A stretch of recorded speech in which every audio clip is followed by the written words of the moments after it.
Hello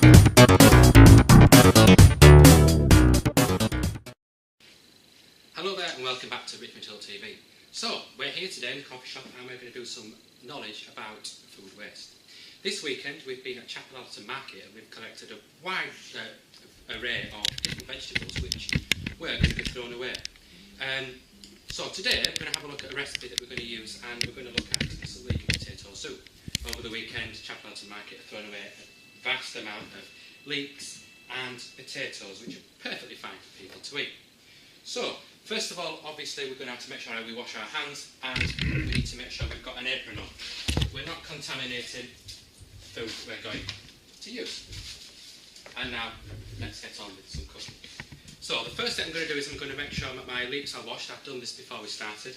And our potatoes have been rinsed just to get rid of any mud that may be on the outside of them. Again, I did that before I started.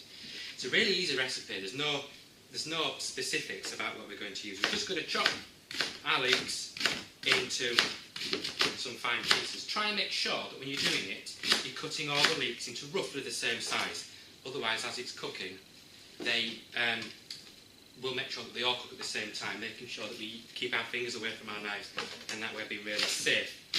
Please, don't waste the top of the leeks. They're perfectly fine to eat. A lot of people think that with a leek you can only just use the bottom part of the leek. You can use it all as long as it's washed and it's clean.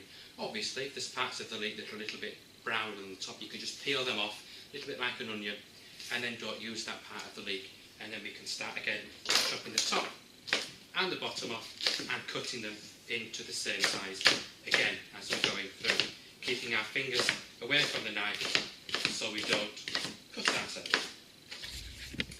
Now we're going to move on to our potatoes, which are again very, very easy to use. We're just going to make sure that the potatoes are chopped just into some squares, but again try keep them the same size as the leek so that the potatoes cook at the same time as the leek. The last thing you want is a soup with lots of big chunks of potato that aren't properly cooked. So again, using some of the techniques that we use at school, which is our bridge technique, we're just going to make sure we cut our potatoes to roughly the same size as our leeks, keeping our fingers away from the knife and making sure that our potatoes are really, really clean. So, now we've chopped all the potatoes, we're just going to add them back inside the pan with the leeks. That in a moment is going to go on top of the heat. I boiled the kettle and I've brought it to the side of my pan.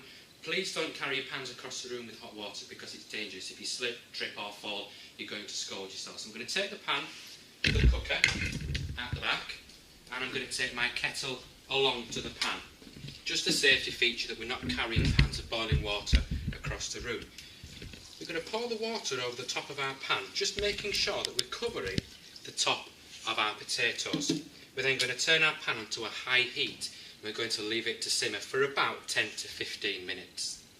Okay, so the pan's been boiling now for about 15 minutes. We've used the knife that we were cutting with just to pierce it inside the potatoes, just to see if the potatoes were cooked quite through the centre and they were nice and soft. Once you've used your judgment and they're all nice and soft, some of it might look a little bit mushy, but that doesn't really matter because we're going to blend it together. So, there are two different types of blenders that we can use. You've obviously got your standard blender, which some people may associate with using smoothies, which is just a food processor, where the soup can be transferred from the pan into the food processor and can be blitzed nicely within there. But my choice of preference today is I'm going to use a hand blender. It saves washing up, it saves messing around in the kitchen having to wash a food processor and a pan. So if you have one of these, we're just going to place it inside our pan and we're going to blitz our soup together till it's into a fine paste.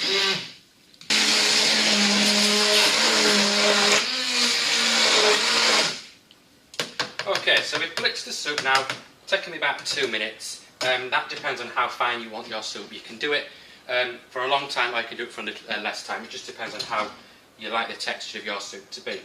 At this point, it's now where we're going to look at the seasoning of our soup. So we're just going to take a nice clean spoon and taste it. This is your choice. Okay, you can taste it, you can add a little bit more salt if you feel the need to do so, or you can also add a little bit of pepper in there. Do it to your taste. You're the one who's going to be eating it, not me. Okay, again, stir it through, make sure it tastes okay. Perfect. And now it's ready to serve. You can put it into a container if you wish, put it in the fridge and you can warm it back up the next day or 2 days later, or you can get a nice dish out and we can serve it ready to eat. Here we have it, a lovely leek and potato soup, all used with wasted foods, which is perfectly fine to eat. Perfect to go with a nice bit of crunchy bread, and I look forward to seeing you again next week. Bye bye.